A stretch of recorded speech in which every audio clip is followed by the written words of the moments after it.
राजस्थान के कोटपुतली में 23 दिसंबर को एक घटना होती है।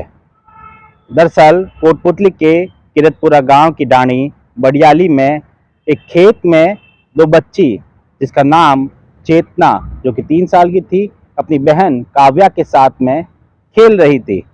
इसी दौरान एक घटना होती है और चेतना जो 3 साल की बच्ची होती है वो एक बोरवेल में गिर जाती है। दरअसल बोरवेल से कुछ समय पहले ही जो है पाइप निकाला जाता है।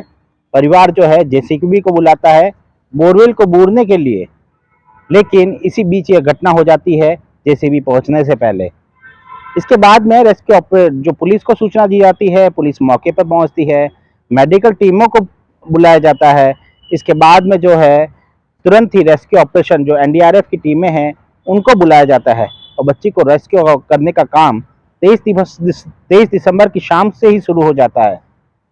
लेकिन 10 दिन तक यह ऑपरेशन चलता है, लेकिन चेतना को बचाया नहीं जा सकता है। दरअसल यह बोरवेल जो कि एक मिट्टी का गड्ढा ही था, उसमें चेतना जब गिरती है तो पहले तो कुछ फुट की दूरी पर ही वह फंस जाती है। इसके बाद में जब रेस्क्यू ऑपरेशन चलाया जाता है, इसी बीच चेतना जो है धीरे धीरे नीचे उतरती जाती है और लगभग 150 फीट गहरे खड्डे में, ये जो बोरवेल होता है वो 700 फीट गहरा होता है, उसमें 150 फीट गहरे जो है गड्ढे में वहां पर जाकर चेतना अटक जाती है। इसके बाद में जब रेस्क्यू ऑपरेशन की टीमें पहुंचती है तो कैमरा नीचे उतारा जाता है, बच्ची में हलचल देखा जाता है, ऑक्सीजन पाइप भी नीचे उतारा जाता है ताकि चेतना को ऑक्सीजन लेने में दिक्कत नहीं हो। 3 दिन तक चेतना हलचल करती रहती है। इसके बाद में चेतना में हलचल बंद हो जाती है।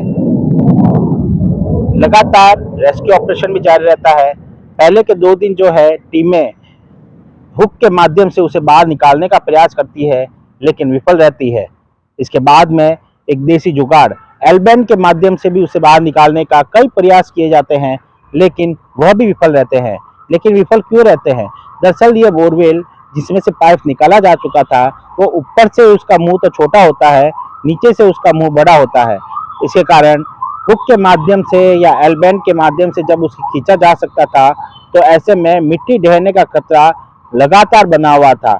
मिट्टी ढहने के कारण बच्ची के ऊपर मिट्टी गिर सकती थी, ऐसे में बच्ची की जान को खतरा हो सकता था। ऐसे में उसे एल्बेन के माध्यम से या किसी भी देसी जुगाड़ के माध्यम से नहीं निकाला जा सका। इसके बाद में उसे रेस्क्यू करने के लिए जो है नया विचार, नया प्लान बनाया जाता है। समानांतर जो 20 फुट जहाँ पर बोरवेल है उससे 20 फुट दूर जो है एक नई टनल बनाई जाती है, लगभग 160 फीट गहरी। वहां पर जो है एक अंदर 10 फीट टनल बनाने का काम जो है डिसाइड किया जाता है।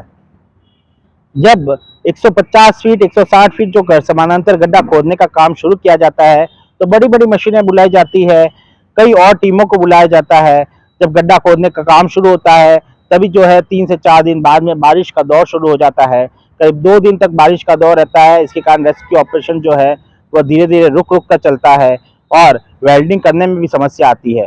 इसी बीच जो है जो क्रेनें वहां लगी होती है, उन क्रेन में जो है भार उठाने की क्षमता नहीं होती है, तो उन मशीनरी को भी जो है बार बार परिवर्तित किया जाता है। कई एनडीआरएफ की टीमें वहां पहुंचती है, टनल बनाई जाती है, उसके बाद में टनल खोदने का काम किया जाता है जिससे बोरवेल तक पहुंचा जा सके। 150 फीट नीचे एक टनल खोदने का काम बड़ा मुश्किल होता है। 3 से 4 फीट खोदने के बाद में करीब 3 से 4 लोग ही जो है वहां पे पहुंच सकते थे, क्योंकि व्यास जो है खड्डे का जो टनल का होता है वो बहुत छोटा होता है। इसके बाद में जो अंदर जो समानांतर टनल बनाई जाती है उसमें 1 या 2 लोग ही कार्य कर सकते हैं, क्योंकि उसका व्यास भी छोटा होता है। 3 से 4 फीट खड्डा खोदने के बाद में रेस्क्यू ऑपरेशन टीमों को समस्या आती है। दरअसल वहां पर एक पत्थर होता है, उस पत्थर को तोड़ने का काम किया जाता है, लेकिन इन पत्थरों को बड़ी मशीनों और ड्रिलिंग मशीन द्वारा नहीं तोड़ा जा सकता था, क्योंकि लगातार वाइब्रेशन से मिट्टी ढहने का खतरा बना होता है। ऐसे में उन्हें जो कट्टर मशीनें हैं या फिर जो चिपर जो हथौड़े होते हैं उनसे जो पत्थर तोड़ने का खुदाई का काम शुरू करते हैं। ऐसे में पत्थर खोदने के बाद में कई दिन लग जाते हैं, 2 से 3 दिन पत्थर टनल बनाने में लग जाते हैं।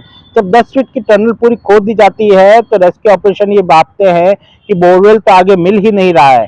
ऐसे में और समस्या पैदा होती है और इसके बाद में और मशीनें मंगाई जाती है और टनल को, जो बोरवेल को है, उसको ट्रेस किया जाता है, तो पता चलता है कि जो बोरवेल है 150 फीट गहरा होने के बाद में वह मुड़ जाता है, उसका मुंह मुड़ा हुआ है। इस कारण ही जो है चेतना 150 फीट के गहरे खड्डे में मुंह मुड़ा हुआ होने के कारण वहां फंस जाती है।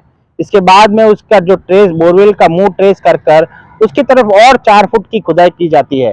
इस 4 फुट की खुदाई में भी 2 दिन एक्स्ट्रा लग जाते हैं, क्योंकि अंदर बड़े पत्थर होते हैं, उनको तोड़ने का कार्य किया जाता है। इसके बाद में जो है 1 जनवरी करीब 10 दिन बाद चेतना को बाहर निकाला जाता है। जब तक चेतना की सांसें टूट चुकी होती है और चेतना को वहां से बाहर निकालकर अस्पताल जरूर ले जाया जाता है, लेकिन डॉक्टरों द्वारा उसे मृत घोषित कर दिया जाता है। जब चेतना को बाहर निकाला जाता है तो उसके शव की जो हालत होती है वह बहुत बुरी होती है, क्योंकि वह मिट्टी में धंसी थी और उसके ऊपर भी मिट्टी जाप तक जा चुकी थी। 3 से 4 दिन तक जो है बच्ची में हलचल देखी गई थी। ऐसे में क्या कई तरह के सवाल उठाए जा रहे हैं, क्या रेस्क्यू ऑपरेशन पहले से ही गड्ढा खोदने का जो समानांतर टनल बनाने के कार्य कर सकती थी? क्यों बोरवेल का मुंह जो है इसको लेकर रिसर्च नहीं किया गया कि 150 फीट दूर जो है वह टनल का जो बोरवेल का मुंह मुड़ा हुआ है? इसके बाद में पहले ही अत्याधुनिक मशीन का उपयोग करते हुए ही समानांतर टनल का खुदाई क्यों नहीं की गई? ऐसे कई तरह के सवाल जो है प्रशासन पर उठाए जा रहे हैं। हालांकि सवाल कितने भी उठे, लेकिन अब चेतना हमारे बीच में नहीं है। दरअसल इस ऑपरेशन में जिस तरह से कोटपुतली में रेस्क्यू ऑपरेशन को अंजाम दिया गया, इसमें 2 pile machine, 2 hydraulic machine, 3 JCB, 1 crane, 3 ambulance, 1 boring machine, 1 दमकल, 1 जनरेटर लगाए गए। एनडीआरएफ और एसडीआरएफ की जो टीम है वो 100 से अधिक उसके जवान वहां तैनात थे। इसके साथ ही 100 से अधिक जवान पुलिसकर्मी जो है वह सिर्फ के अनुसार वहां पर तैनात थे और लगातार वहां पर जो है कार्य कर रहे थे। इसके साथ ही अब इस बात पे भी सवाल उठ रहा है कि इस पूरे मामला सामने आने के बाद में सरकार क्या कर सकती है? क्या सरकार बोरवेल के मामले में कुछ चेतना ला सकती है? दरअसल इस जो 2 से 3 महीनों में जो है एक अभियान चला सकती है सरकार। इसके बाद में जो भी खुले बोरवेल है उनके ऊपर कार्रवाई कर उन बोरवेल को बूढ़ने का कार्य कर सकती है। इसके साथ ही जिन गांवों में, जिन खेतों में बोरवेल खुले पड़े हैं, जो है जरूरी जो सुरक्षा के इंतजाम है वह नहीं किए हुए हैं, तो ऐसे में उन लोगों के ऊपर कार्रवाई कर सकती है, चालान बना सकती है। ऐसे में ताकि जागरूकता का जो है वह लोगों में जागरूकता है और जो अपने बोरवेल है उसमें जो जरूरी सुरक्षा है वह पूरी की रहे। इसके साथ ही क्या कर सकती है सरकार? दरअसल इस पूरे मामले में जो है सरकार जो है जनप्रतिनिधियों को भी जिम्मेदारी दे सकती है। वहां के लोकल विधायक, सरपंच, प्रधान, इन लोगों को जो है जिम्मेदारी सौंप सकती है कि अपने क्षेत्र में जो अधिकारी है उनको भी जिम्मेदारी दे सकती है कि वे अपने क्षेत्र में घूमे, इस बात का ध्यान रखें कि कहाँ कहाँ बोरवेल खुदे हैं, क्या उन पर सुरक्षा है या नहीं। अब देखना होगा कि चेतना की घटना आने के बाद में सरकार इस घटना से कितना सीखती है और क्या कुछ कार्रवाई करती है। सुमित देवड़ा, टीवी 9, राजस्थान।